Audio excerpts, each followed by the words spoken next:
প্রিয় বন্ধুরা, শুভ বৈশাখ মাস।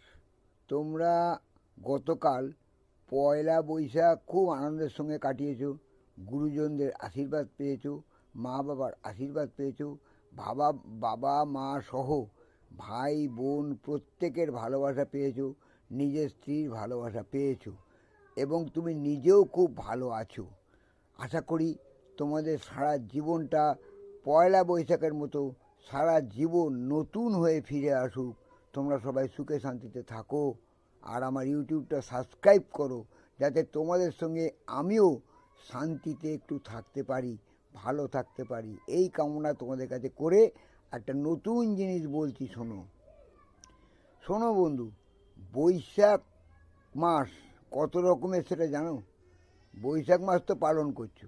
বৈশাখ মাস সাধারণত এবং প্রকৃতপক্ষে পারফেক্ট তিনটে মাস হয়। বৈশাখ মাস তিন রকম, ভালো করে শোনো। প্রথম হচ্ছে পয়লা বৈশাখ, দ্বিতীয় হচ্ছে একলা বৈশাখ, তৃতীয় হচ্ছে কাল বৈশাখ। তা পয়লা বৈশাখটা কীরকম?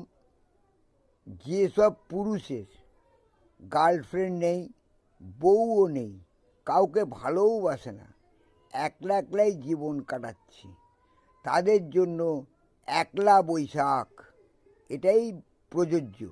সারা জীবন তাই থাকবে কিনা জানি না, তবে এখনকার জন্য এটাই প্রযোজ্য।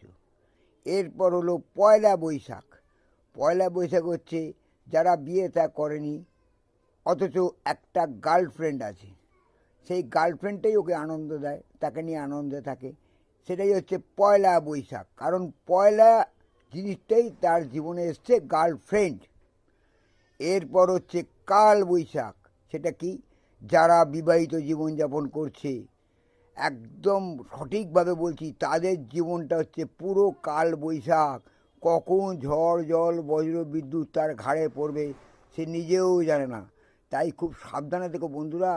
কাল বৈশাখী ঝড় বিবাহিতদের ঘাড়ের ওপর এলো বলে বজ্রপাতও হবে, বীর্যপাতও হবে, দুটোই দুরকম। বজ্রপাতে লোক নষ্ট হয়, বীর্যপাতে লোক বাড়ে, এই হচ্ছে কথা।